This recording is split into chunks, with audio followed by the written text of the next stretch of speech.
Bonsoir à tous. Alors ce soir, année personnelle numéro 3, après celle du 1 et celle du 2, où on a pu voir un petit peu que l'on entamait un cycle et que c'était une histoire, puisque l'année personnelle 1 allait être dans je me comprends, je me perçois, je projette et je mets en place de nouveaux outils pour m'accompagner sur cette nouvelle aventure de 9 années. L'année 2, où je vais expérimenter l'autre, je vais communiquer d'une manière duelle, parfois conflictuelle, puisque les opposés là vont s'attirer, l'ombre, la lumière, le yin, le yang. Je vais apprendre à recevoir ce que l'autre me dit. Et bien l'année 3 va être plus douce, va être une année qui va être beaucoup plus en lien avec la créativité pure. Le projet, il est mis en place. Maintenant, j'ai besoin de contacter la joie, la bonne humeur et surtout créer des liens suffisamment nombreux pour pouvoir que ce projet soit pérenne dans le temps, pour pouvoir faire de ma vie ce que j'entends.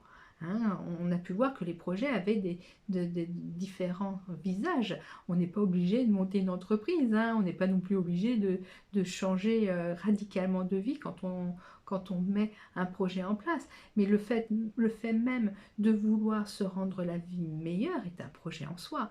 Donc le 3, ben là, il va vouloir dans cette vie meilleure qu'il veut pour lui, qu'il veut mettre en avant, il veut s'entourer de bons, de bonnes énergies, donc de bonnes personnes. Et donc, il va en ça rejeter un peu les rabat-joie, ceux qui rabattent la joie et qui l'empêchent d'être heureux, joyeux et espiègle. Espiègle pourquoi? Parce que le 3, c'est un nombre formidable puisqu'il va venir en contact direct avec l'enfant intérieur. Ce côté un petit peu enfantin que, en tant qu'adulte, on a malheureusement trop l'habitude de faire taire, alors que c'est un don en soi, en tant qu'adulte, d'avoir ce côté espiègle, du côté libre, tel qu'un enfant ne se pose pas de questions sur le lendemain, il vit le moment présent bien souvent. Et ben, en fait, c'est cette valeur-là que le 3 cette année va être amené à contacter. La communication dans tout genre. J'ai envie de bouger, j'ai envie que mon corps bouge, j'ai envie de rencontrer des personnes. Et ben, je vais aller m'inscrire dans un club quelconque, de sport, de théâtre pour ceux qui ont envie de s'exprimer et de faire parler, entendre leur voix sur les planches. Ça peut très bien passer par là. Ça reste de la communication et c'est surtout de la communication. Et puis il y a la communication créative, celle qui va être artistique. Pourquoi pas rentrer dans un club de poterie, d'art, voilà, peu importe de la manière que vous souhaitez communiquer, il y a communication de toute manière qui est nécessaire à mettre en place en année 3. Alors le bilan là, le bilan il va venir chercher à savoir comment vous avez communiqué avec les autres, de quelle manière, quelle a été l'énergie de communication cette année. Il y a plusieurs tableaux qui se mettent en avant dans cette année 3, parce qu'on va avoir le 3 venant de l'impératrice, on va avoir le 12 qui vient du pendu, et puis on va avoir le 21 qui vient du monde. Et bien toutes ces trois énergies-là, pardon, vont pas du tout avoir le même impact sur comment je vais communiquer. Ce qu'il faut bien entendre avec le 3, c'est que on vient en lien aussi avec le côté verbal, le mot juste. Hein. Et donc quand l'année a été un peu compliquée au niveau communication, eh ben, le bilan risque d'être un petit peu inconfortable dans le sens où on s'aperçoit qu'on n'a pas forcément été juste dans des paroles, euh, peut-être même dans des actes. Ben, le bilan va servir en ça, c'est de repositionner sa parole. Un 3, parfois, vous pouvez le regarder comme une bouche qui embrasse, et si vous le retournez, c'est une bouche qui mord. Hein. Donc, il peut passer de ces deux états-là en une fraction de seconde. D'un côté, je vais t'embrasser, je vais louer, je vais te faire des louanges pas possible, et d'un autre côté, je vais te mordre, je vais te critiquer, et je vais te faire la tête au carré au niveau verbal. Voilà, c'est ces deux aspects-là du 3 qui peuvent, là en bilan en tout cas, se mettre en avant. Alors, le 3, dans sa globalité, il va aussi venir recherchez une énergie qui provient du frère et de la sœur, enfin, de la fratrie. S'il y a des liens qui ont été distendus avec vos frères et sœurs, et bien en période de bilan et en année 3, enfin en année 3 et surtout en période de bilan, et ben on essaye de, si c'est possible, de remettre la communication dans la fratrie.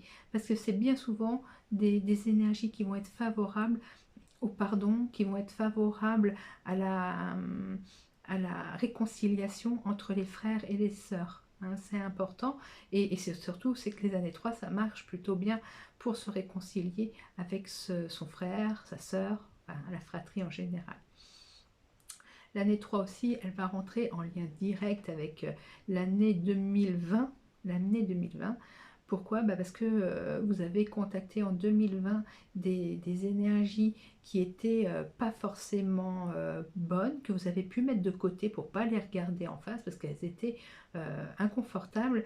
Et bien si elles n'ont pas été réglées en 2020, ça va vous être gentiment reproposé en 2023, cette année, en année 3, pour pouvoir les régler définitivement. C'est encore une petite, un petit coup de pouce qu'on vous dit pour vous dire qu'il est temps de se débarrasser de certaines énergies qui vont être en lien là aussi avec la communication, la mésentente et les malentendus.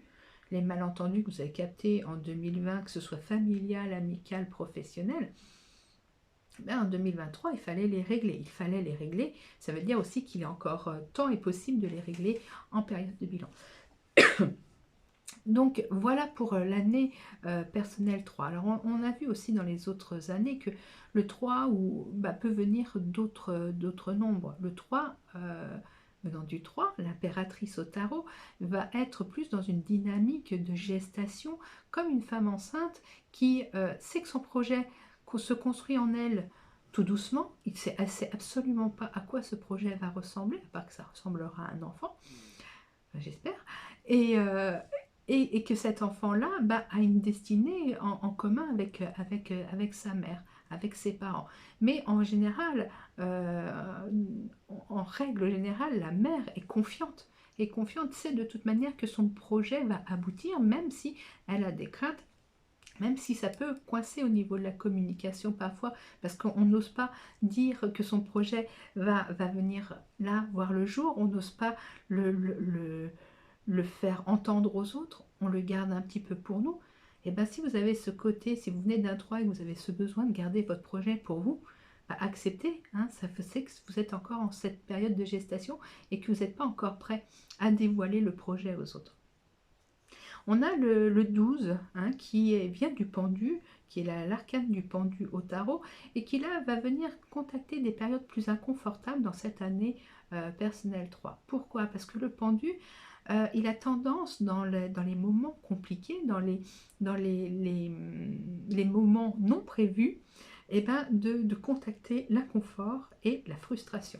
Donc si vous avez passé une année à bougonner et à râler parce que tout ce que vous mettiez en place ne se réalisait pas de la manière que vous le souhaitiez, qu'il y avait toujours quelque chose pour vous ralentir, donc vous pouvez vous être placé dans une position de victime, et bien là ça va être vraiment la période de « oh stop, on stabilise ». Si j'ai contacté ces périodes inconfortables, c'est que c'est nécessaire. Et le pendu en soi est très intéressant parce que de cet état d'inconfort qu'il contacte en étant pendu par le pied, et bien avec la patience et la stabilité, il va connecter la connaissance. Les choses qu'il n'avait pas vues parce qu'il s'était mis à se balancer, à se frustrer, à se lamenter, et bien en s'arrêtant, en s'immobilisant, ces choses-là viennent à lui et puis lui font voir le bon chemin, lui disent tu t'étais un petit peu précipité dans un projet, là effectivement on a pu te prouver que c'était pas tout de suite faisable, tu t'es lamenté, tu t'es plaint, mais si tu t'étais arrêté 2 secondes, tu aurais vu qu'il y avait d'autres solutions qui venaient à toi. Et cette période de bilan, c'est le moment pour ceux qui ont passé une année à à bloquer hein, dans des situations frustrantes, de respirer un bon coup, de se stabiliser et de regarder et d'observer. Et puis là, vous allez sentir cette communication intérieure qui va vous rassurer, qui va vous dire, voilà, il fallait juste ce moment-là d'attente pour pouvoir obtenir la réponse de ce que j'attendais depuis longtemps. Donc c'est vrai que pour ceux qui vivent une année 12, c'est pas forcément très agréable. Mais en règle générale, si on accepte cette frustration euh, avec une conviction intérieure, et ben à la fin de l'année, vous pourriez avoir de belles surprises sur le dénouement des situations difficiles. Voilà pour le 12. Maintenant, le 21, ça c'est les chanceux. Les 21, c'est les chanceux. Ils ont tous les piliers. Ils peuvent reposer sur toutes les connaissances, les projets, la créativité, le côté espièglerie, vivacité. Voilà, ils se sont sentis en règle générale assez forts. Pour ceux qui le vivent bien, hein, ce 21. Et donc, du coup, bah, eux, c'est les chanceux. Ils n'ont plus qu'à demander pour obtenir. C'est ceux qui vont avoir la chance d'avoir suffisamment travaillé leur créativité, leur communication, qui ont créé les bons liens durant toute l'année. Bah là, ils vont récolter les fruits cette année. Bien sûr, il sera encore là nécessaire de bien regarder avec qui on chemine. Comme dans tous les bilans, hein, il n'y a pas d'année personnelle plus importante que d'autres. Le 3, on doit juste vérifier que tous ceux qui vont continuer la route avec nous soient des gens qui vont pas à un moment donné retourner leur veste et devenir des gros rabat-joie qui vont venir mettre un coup de pied dans votre structure pour vous déstabiliser. Donc on avance tranquillement avec la lame du monde et voilà. Alors ceux qui l'ont vécu d'une manière un petit peu plus compliquée, pas très stable, et ben eux, ils ont tout intérêt là aussi à se poser comme le pendu et à regarder autour d'eux et voir et faire la checklist de ce qui va, de ce qui ne va pas. Et vous verrez que finalement, parfois, il y a quand même beaucoup plus de choses qui vont bien et que les choses que vous estimiez qui n'allaient pas, eh ben, sont que des petites choses sans importance parfois, ou en tout cas si elles ont de l'importance, qui peuvent être réglées si la communication, si le verbal se met en place d'une manière saine, sereine et harmonieuse.